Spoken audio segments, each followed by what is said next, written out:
We might have taken a couple weeks off. One of those weeks I was back in Manila just to make sure that I watched the PBA finals myself, but we are back with a vengeance, so it's time to do it once more. Welcome to Nothing But Net Philippines.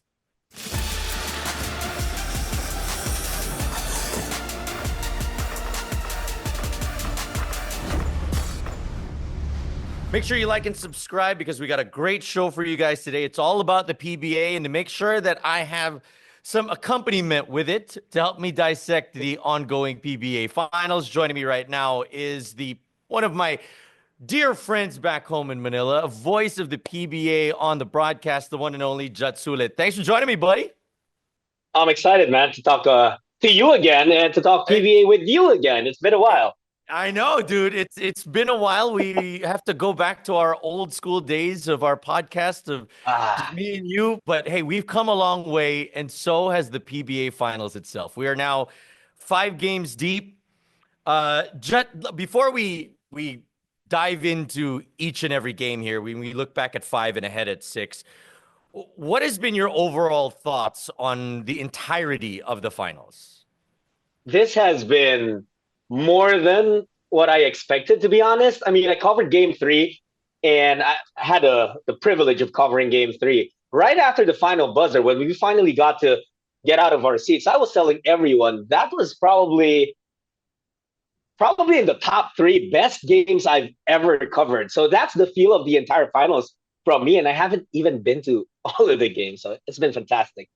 Yeah, I agree. When I was watching, I was able to watch a couple of them on TV, and the energy coming from the crowd. There's really nothing like PBA final vibes, whether it's in Araneta or in Ares or wherever it may be. The vibes at a PBA finals are always really good, despite the offense not being all that good at times. And I guess that's where we're going to transition now into game number five, because I don't know if there's ever been a PBA finals where you're looking at, what was that, 73 to 66 and thought, hey, the offense is great, but there were some bright spots on that.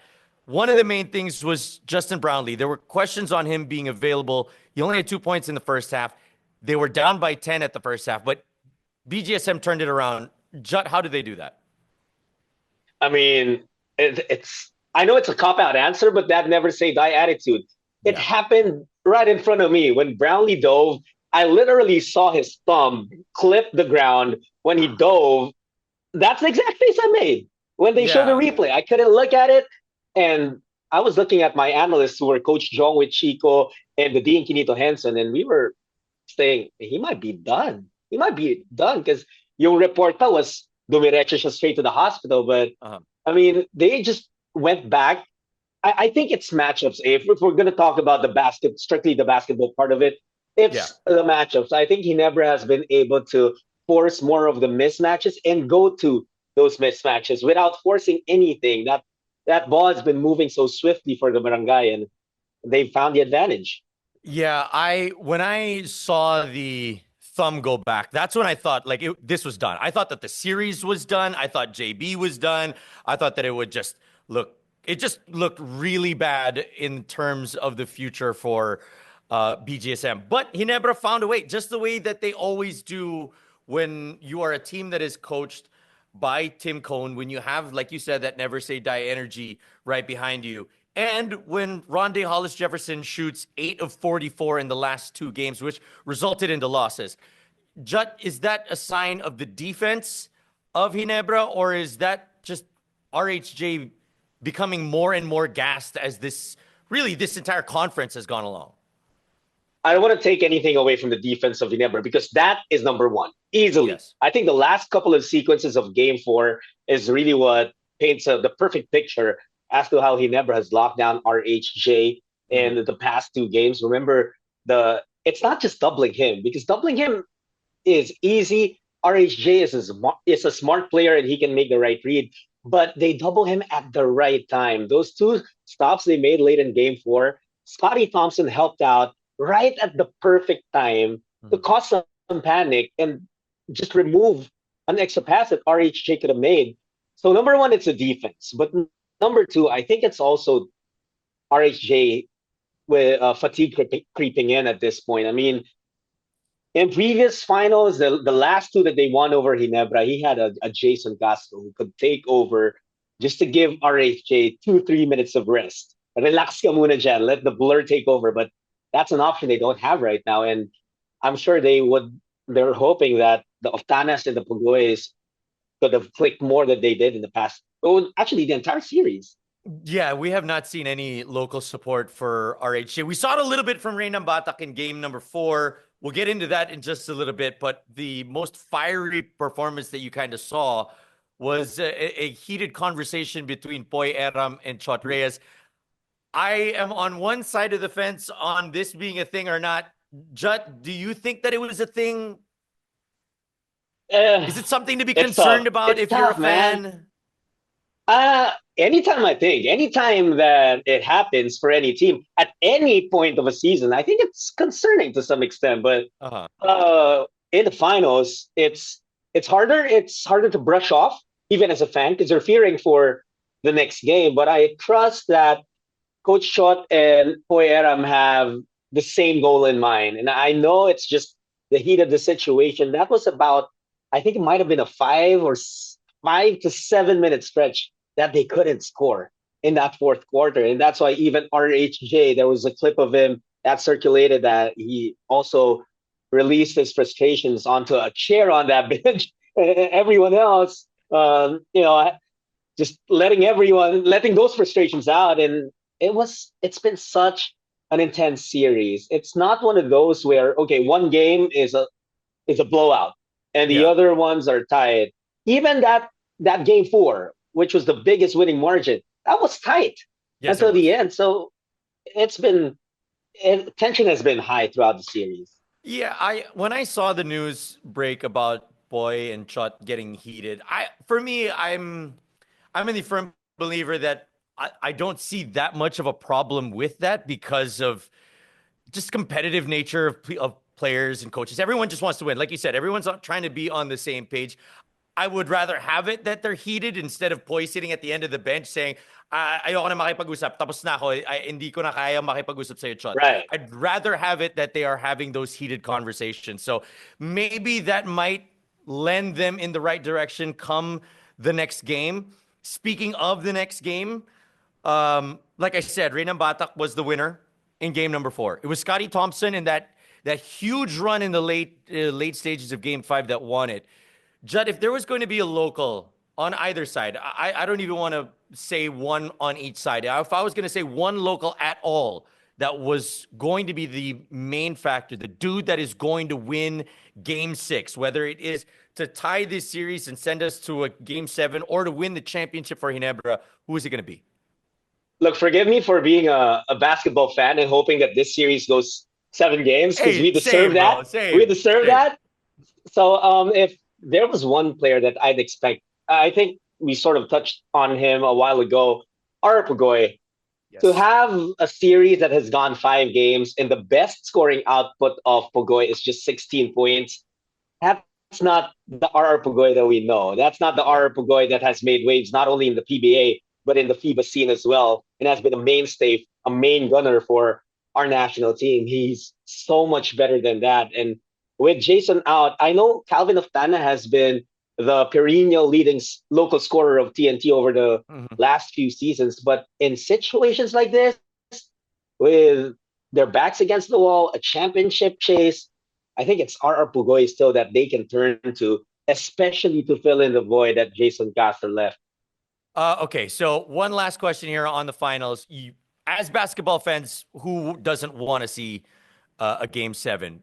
But as a PBA aficionado, somebody that has been watching this game longer than a lot of people have been alive, is this over in game 6 or are we going all the way? I gotta go with Game 7. All signs point to it. Mhm. Whether you're a Ginebra fan or a TNT fan, I think you saw the first 5 games, and you know this is too close to end in 6 games. It's got to Yeah. go 7. Yeah. I am done with making predictions on this show. I have fallen flat on my face way too many times to do so. So we're just gonna leave it I at was that. so scared you were heading there. No, no, no, no, no, no. We're already done. I've done Too many wrong calls on this finals because I don't know who's going to be able to play. Some guy busted his thumb and still came back to play and won a couple games. So I'm not going to put myself out there. I'm really not going to do it. What we will do is that we will look ahead to something even further than the PBA finals. The PBA 50 is coming up. And for those that remember back in PBA 40, the league decided to add 15 players to their 25 greatest players of all time. And needless to say, it caused a lot of discussion and outrage to some extent on some of the players that were added.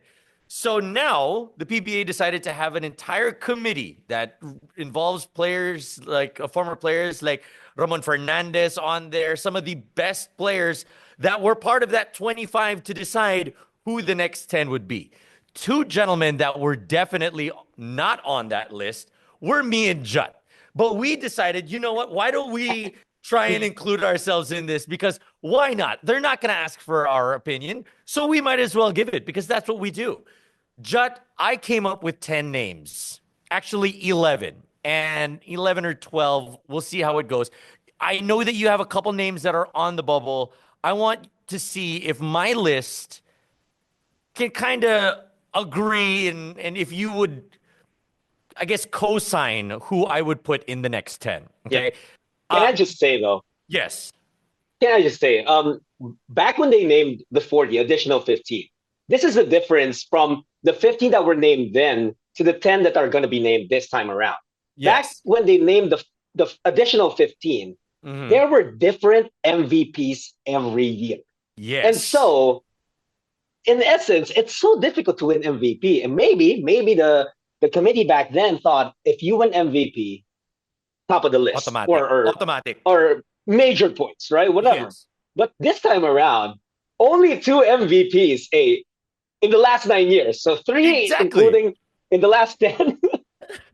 And to put my pretense on this, one of the MVPs I'm not even putting in my 10. Wow. Wow. And I will start with that. So the two MVPs are Junmar Fajardo, who automatically makes the list. I mean, when you have, let's see here, just to run it down for those that don't know, 10-time champion, 8-time MVP, 4-time finals MVP, 11-time BPC, 9-time first team All PBA. I have to put him in automatically. And so did Willie Marshall. Willie Marshall said yes. Automatic na si Junmar nandun na siya. But Scotty has his one. But I see an opportunity for Scotty to be the headliner come the next 10. I don't want to put Scotty in this as secondary to Junmar. I think Scotty still has a long career ahead of him with Ginebra, winning a couple more MVPs down the road. And I think that this would be a perfect opportunity for Scotty to be the headliner come the next 10. This 10 is all about making amends with the mistakes that they made prior. Okay. Ooh, So with spicy. that being said, here are some of the 10 that I believe need to be added that were not there in the previous one. Abe King, 3-time champion, a 13-time champion rather, 1-time first team All PBA, 1-time second team. Nelson Asaitono as my number 2. Danny Siegel should be included there. And that's where I put Jeffrey Carriazo. Okay. I think a lot of people might forget how good Jeff was. 8-time champ, Grand Slam winner, finals MVP, BPC, 10-time All-Star, 4-time All-Defensive Team. So those are 4. Junmar would be 5. So now that leaves me with 5 more. Let's see if you agree with me on my 5. Olsen Racela. Okay, I would put Olsen there, 9-time champ, 6-time All-Star. Chris Ross. I think Chris Ross I like this pick. deserves a spot. 10-time champion, 5-time All-Star, 2-time Finals MVP, BPC, 2-time Defensive Player of the Year. The dude was just insane on the defensive end. He changed the way that San Miguel was looked at. He was part of the culture. He was one of the reasons why they won all those championships. If not one of, aside from Junmar, I believe to be the second biggest reason. Next would be L.A. Tenorio. LA, 8-time champ, 4-time Finals MVP, 10-time All-Star, one of the most storied careers, coming back from cancer. He's just the mainstay there. Then it gets funny. I want to say Ranidel de Ocampo. Okay. 6-time champ, 9-time All Star. And lastly, oh man, I hate that I got to do it. Uh, I'm going to say Japet Aguilar. 8-time champ, 9-time All Star, 3-time first team All PBA, second team mythical. I got Japet there. The one guy that missed out for me was Marshall Lassiter, all-time 3-point maker, but he just didn't have the rest of the accolades there. What do you think, Jutt?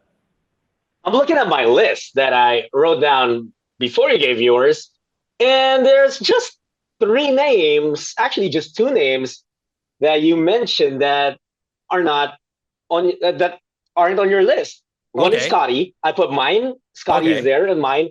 Marshall, that's why I said 2 to 3, because Marshall is on mine. Yeah. Best 3-point shooter in the history of the league. For me, put him there now. And it was a toss up, my last spot. So okay, I Okay. did not put Abby King. My list is composed of more or less current or Okay. recent players. Okay. 10th on my list is Mark Baroka, and it was a toss up between him What? and Paul Lee. I Mark, mean, the 2 time coffee finals prince. MVP, Grand Slam winner, was a Uh-huh. major, Yeah. major Yes. part Yes. of the 2014 Grand Slam. And he can take, man, the Grand Slam. You realize it's been 11 years since they won the Grand Slam, and Baroka is still Wow. hurting people right now. He's Oh still my out there goodness. hooping. I didn't I I got Jacket on my list, by the way. Yeah, I mean, I like the list, and this is why we are not part of the committee. That's why we are just here to throw out some names. It's all about what about this dude? What about that guy? So if you guys have any ideas of who else should be included, or maybe start a debate in the comment section, please do so. Jutt Sulit, we appreciate your time. I know that it's the time difference between Bristol, Connecticut, and Manila is a little tough, but thank you for joining us, brother. Thank you. Appreciate you guys. Hope to get to talk to you soon. Absolutely.